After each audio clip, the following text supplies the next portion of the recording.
तो आज हम 10th क्लास की साइंस की वर्कशीट नंबर 38 करेंगे, जिसमें हम हमारा जो चैप्टर 4 है कार्बन और उसके यौगिक उसी को ही कंटिन्यू करेंगे।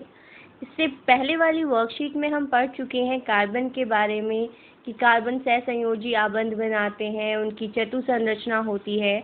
तो इस वर्कशीट में हम जानेंगे कार्बन के अपरूपों के बारे में। तो कार्बन के अपरूप, तो अपरूप होते क्या है? तो किसी एक तत्व के विभिन्न रूप, यानी किसी एक तत्व के अलग अलग रूप जिनके भौतिक गुणधर्म अत्यंत भिन्न हो, यानी जिनकी भौतिक गुणधर्म बिल्कुल ही अलग हो किंतु रासायनिक जो गुणधर्म है वो एक समान हो, तो उन्हें कहा जाता है अपरूप। फॉर एग्जाम्पल, अगर हम ग्रेफाइट और हीरे की बात करें, ये दोनों ही कार्बन के शुद्ध रूप हैं, यानी कार्बन के अपरूप हैं। ये इनका दिखने में, इनका गलनांक, क्वथनांक सब भिन्न भिन्न होता है, लेकिन ये बने तो हैं कार्बन के ही। तो इसके अंदर जो आपके परमाणु की संरचना होगी वो समान होगी, यानी इसमें समान इलेक्ट्रॉन मिलेंगे, इनमें समान नंबर प्रोटॉन की संख्या है वो समान होगी, इनका इलेक्ट्रॉनिक विन्यास भी समान होगा। तो अपरूप किसी तत्व के विभिन्न रूप होते हैं जिनके भौतिक गुणधर्म तो अलग अलग होते हैं किंतु रासायनिक गुणधर्म समान हो। यहाँ हम कार्बन के 3 अपरूपों के बारे में पढ़ेंगे। पहला है ग्रेफाइट, दूसरा हीरा और तीसरा है फुलेरीन। सबसे पहले हम ग्रेफाइट और हीरे की संरचना देख लेते हैं। तो अगर हम हीरे की संरचना की बात करें तो हीरे की संरचना में एक कार्बन का परमाणु अन्य 4 कार्बन के परमाणुओं से घिरा होता है। एक कार्बन का परमाणु अन्य 4, 1, 2, 3, 4 परमाणुओं से घिरा है। यदि हम इस परमाणु की बात करें तो ये भी अन्य 4 से घिरा है, 1, 2, 3, 4। तो हीरे की संरचना में एक कार्बन कार्बन के अन्य 4 परमाणुओं से घिरा होता है। ऐसी संरचना को कहा जाता है टेट्राहेड्रल संरचना। टेट्राहेड्रल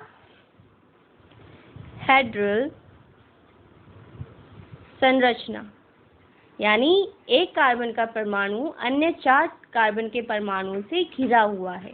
वहीं अगर हम ग्रेफाइट की संरचना की बात करें तो यहाँ कार्बन का एक परमाणु कार्बन के अन्य 3 परमाणुओं से घिरा है। क्लियर? तो आपके जो ग्रेफाइट की संरचना होगी वो एक प्लेट के जैसी होती है।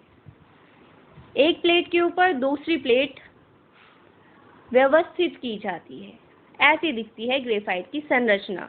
इसमें एक कार्बन का एक परमाणु कार्बन के अन्य 3 परमाणुओं से घिरा होता है। यहाँ पर आपके द्विआबंध भी बन जाते हैं। क्यों? क्योंकि कार्बन की जो संयोजकता होती है वो 4 होती है और यहाँ पर कार्बन केवल 3 कार्बन से ही घिरा हुआ है, तो यहाँ पर आपका द्विआबंध बन जाता है। तो आप देखते हैं इन दोनों में अंतर। तो अगर हम संरचना की बात करें तो जो ग्रेफाइट है एक दूसरे के ऊपर व्यवस्थित षटकोणीय तल, षटकोणीय मतलब 6 कोण। अगर हम इस संरचना की बात करें तो ये कौन सी शेप बन रही है? 1, 2, 3, 4, 5, 6 बन रहा है एक षटकोण। तो ग्रेफाइट की संरचना है षटकोणीय तल, यानी वो एक के ऊपर एक प्लेट के रूप में व्यवस्थित होते हैं। ये प्लेटों के बीच बहुत ही कम जो आबंध होता है वो बहुत कमज़ोर होता है। तो आबंध कमज़ोर है तो हल्के से बल से ये टूट जाते हैं, जिसके कारण ये प्लेटें आपस में फिसलने लगती हैं। इसी फिसलने के कारण इस ग्रेफाइट का जो इस्तेमाल है स्नेहक के रूप में किया जाता है। स्नेहक क्या होता है? स्नेहक मशीनों में डाला जाता है जिससे कि मशीनों के जो पुर्जे हैं उनमें घर्षण कम लगे और वो घिसे कम। इसी कारण ग्रेफाइट का इस्तेमाल किया जाता है स्नेहक में। वहीं अगर हम हीरे की बात करें तो हीरा जो है उसका स्ट्रक्चर यानी इसकी संरचना होती है टेट्राहेड्रल, तथा यह बहुत ही दृढ़ यानी कठोर 3 आयामी संरचना है। 3 आयामी मतलब 3D। आबंध की अगर हम बात करें तो ग्रेफाइट में कार्बन के प्रत्येक परमाणु का आबंध कार्बन के 3 अन्य परमाणुओं के साथ होता है, जो हम देख चुके हैं कि जो एक कार्बन है इसका आबंध बना है 3 से, 1 2 3। इस कार्बन का भी बना है 1 2 3 से, और इनमें से एक आबंध होता है द्विआबंध यानी डबल बॉन्ड। वहीं हीरे की बात करें तो कार्बन का प्रत्येक परमाणु कार्बन के 4 अन्य परमाणुओं के साथ आबंधित होता है। यहाँ पे हीरे में हर एक कार्बन का परमाणु अन्य 4 कार्बन के परमाणुओं से बंधा होता है, जिससे इसे एक दृढ़ त्रिआयामी संरचना प्राप्त होती है। दृढ़ होते हैं, ये बहुत कठोर होते हैं। अगर हम रूप की बात करें तो ग्रेफाइट होता है चिकना और फिसलनशील, कारण कि ये प्लेट के ऊपर एक प्लेट के रूप में लगे होते हैं और इन प्लेटों के बीच जो आबंध होता है वो बहुत ही कमज़ोर होता है और वो आसानी से टूट जाता है, जिसके कारण ये जो प्लेट्स हैं वो ऊपर आपस में फिसलने लगती हैं। वहीं हीरे की बात करें तो वो सबसे कठोर पदार्थ है, नेचुरल यानी प्राकृतिक सबसे कठोर पदार्थ है हमारा हीरा। चालकता की बात करें तो ग्रेफाइट में मुक्त इलेक्ट्रॉन पाए जाते हैं। जब मुक्त इलेक्ट्रॉन यानी फ्री इलेक्ट्रॉन्स हैं तो ये विद्युत का चालन भी करेंगे। वहीं अगर हीरे की बात करें तो हीरे में कोई भी मुक्त इलेक्ट्रॉन नहीं पाए जाते, जिसके कारण हीरा विद्युत का कुचालक है। उपयोगिता यानी इनका उपयोग कहाँ किया जाता है, तो ग्रेफाइट का उपयोग होता है स्नेहक, जो हम पढ़ चुके हैं कि प्लेट्स ऊपर आपस में फिसलती है, तो जिसके कारण इसका उपयोग स्नेहक के रूप में मशीनों में किया जाता है ताकि वो घर्षण को कम कर सकें। दूसरा इसका उपयोग है पेंसिल लेड में। जो पेंसिल हम इस्तेमाल करते हैं उसका जो लेड है वो भी ग्रेफाइट का ही बना होता है। तो और हीरे का जो उपयोग होता है वो है काटने के उपकरण में, क्योंकि हीरा बहुत ही ज़्यादा कठोर होता है, तो इसका उपयोग काटने के उपकरण में तथा आभूषण में किया जाता है। नेक्स्ट जो कार्बन का अपरूप है वो है आपका फुलरीन। तो वो पढ़ लेते हैं फुलरीन है क्या। तो फुलरीन कार्बन का एक अपरूप है। सबसे पहले जो फुलरीन पहचान की गई थी वो था हमारा C60, जिसमें कार्बन के परमाणु जो थे फुटबॉल के रूप में व्यवस्थित थे। क्योंकि यह अमेरिकी एक आर्किटेक्ट थे हमारे बकमिंस्टर फुलर, वो एक आर्किटेक्ट थे, उन्होंने एक डिज़ाइन बनाया था जो था जियोडेसिक गुंबद। तो आपका जो C60 है उसकी संरचना उस बकमिंस्टर फुलर के जियोडेसिक गुंबद के समान थी, इसीलिए इस अणु को कहा गया फुलरीन। तो जो जियोडेसिक गुंबद था वो कुछ ऐसा दिखता था। और अगर हम फुलरीन की बात करें C60 की, तो वो उसकी संरचना ठीक इसी के जैसी है, एक फुटबॉल जैसी। तो उन्होंने क्या कहा इसे, फुलरीन। अगर हम C60 की बात करें, जो फुलरीन है उसमें पंचकोणीय संरचना पाई जाती है और यहाँ पर तो षटकोणीय भी है, 1 2 3 4 5 6। तो C60 में आपकी पंचकोणीय तथा षटकोणीय संरचनाएं पाई जाती हैं। जितनी भी फुलरीन्स हैं, आपकी फुलरीन के जितने भी और प्रकार हैं, उनमें जो पंचकोणीय हैं, जो पंचकोण है उनकी संख्या फिक्स्ड है, वो है 12। आपकी षटकोणों की संख्या बढ़ या कम हो जाती है, लेकिन जो पंचकोण है उनकी संख्या फिक्स्ड है आपकी फुलरीन में 12। नेक्स्ट आपको बताया गया है, अगर हम शुद्ध कार्बन को बहुत अधिक दाब और ताप पर उपचारित करें तो हम जो है हीरे को संश्लेषित भी कर सकते हैं। हमने पढ़ा, हमेशा यही जानते हैं कि हमारा जो हीरा है वो प्राकृतिक होता है, लेकिन नहीं, हम हीरे को संश्लेषित यानी उसे बना भी सकते हैं।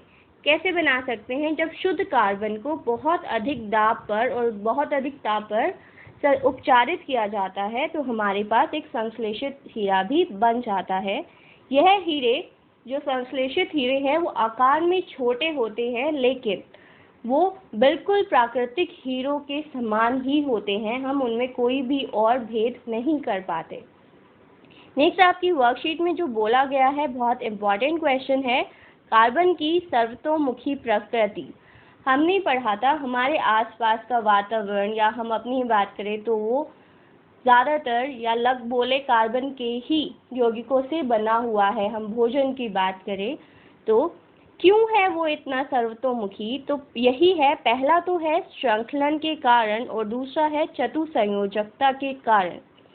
सहसंयोजी बंध की प्रकृति के कारण कार्बन में बड़ी संख्या में यौगिक बनाने की क्षमता होती है, क्योंकि वो सहसंयोजी आबंध बनाता है, वो आयनिक आबंध नहीं बनाता, जिसके कारण कार्बन बहुत सारे यौगिकों का निर्माण कर सकता है। उसके अंदर इतनी क्षमता होती है, जिन्हें हम कहते हैं कार्बनिक यौगिक या कार्बन यौगिक। पहला कारण है आपका श्रृंखलन।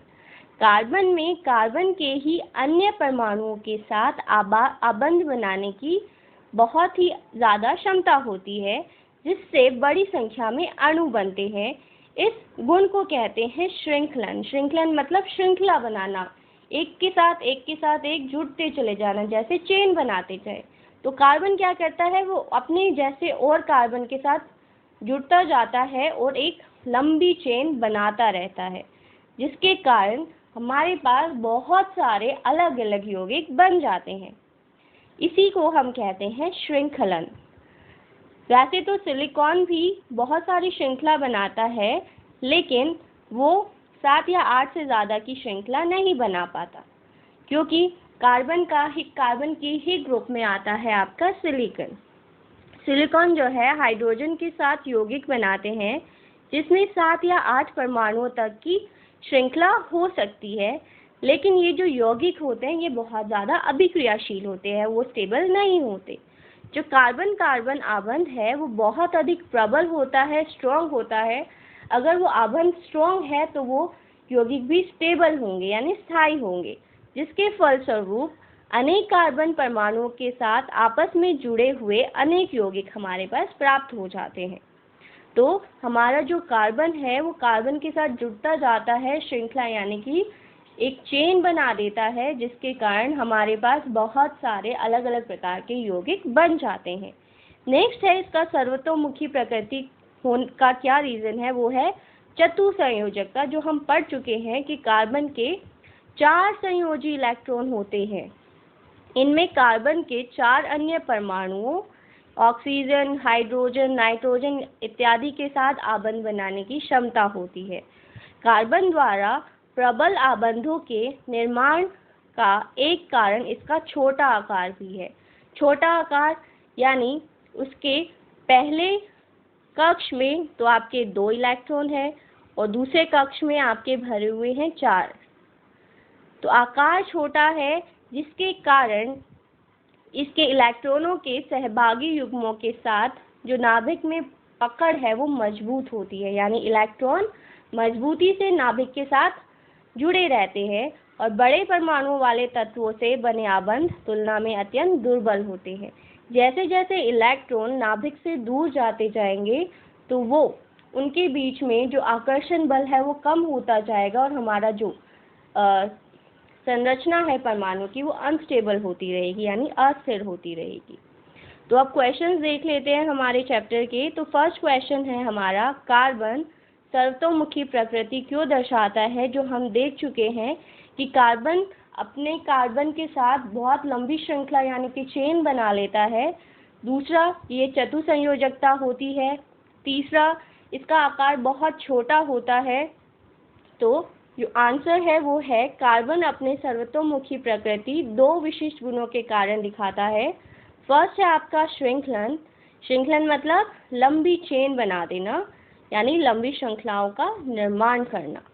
दूसरा है चतुसंयोजकता की कार्बन के सबसे बाहरी कक्ष में 4 इलेक्ट्रॉन होते हैं, जिसके कारण वह अन्य परमाणुओं के साथ एकल, द्वि या त्रि, एकल मतलब एक आबंध, द्वि मतलब 2 आबंध एवं त्रि मतलब 3 आबंध बनाता है।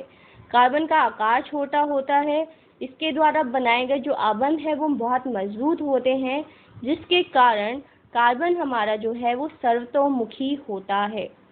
क्वेश्चन नंबर 2 हमारा है कि कार्बन के परमाणु अधिक संख्या में यौगिक क्यों बनाते हैं, तो इसका कारण है कार्बन के छोटा आकार, उसकी मजबूत सहसंयोजी आबंध, श्रृंखलन, चतुसंयोजकता, यानी जो हमने पढ़ा अभी सर्वतोमुखी जो प्रकृति है, वही सभी कारणों के कारण आपका कार्बन बहुत अधिक संख्या में यौगिकों का निर्माण करता है।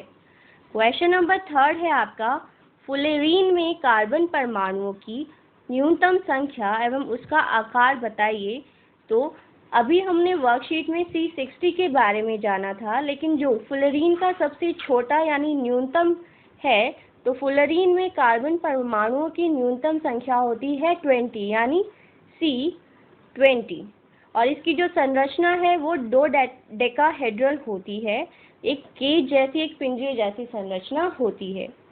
क्वेश्चन नंबर 4 है हमारा, एक बच्चा दोनों ओर से पेंसिल छीलकर बैटरी के दोनों टर्मिनलों से जोड़ देता है। क्या परिपथ में से विद्युत धारा प्रवाहित होगी? कारण बताइए। हमने पढ़ा कि जो पेंसिल का जो लेड है वो बना होता है ग्रेफाइट का, और ग्रेफाइट विद्युत का सुचालक है। तो यदि बच्चे ने पेंसिल को दोनों सिरे से छीला है तो उसका जो लेड है वो बाहर दिखेगा, यानी वो जो लेड है वही यानी ग्रेफाइट आपकी बैटरी के दोनों टर्मिनल से कनेक्ट हो जाएगा, जुड़ जाएगा, तो वो विद्युत धारा का प्रवाह होने देगा। तो आंसर इज हाँ, परिपथ में से विद्युत धारा प्रवाहित होगी, क्योंकि पेंसिल का जो लेड है वो बना हुआ है ग्रेफाइट का, जो विद्युत का अच्छा सुचालक होता है। आई होप आपको ये वर्कशीट समझ में आ गई होगी। Thank you.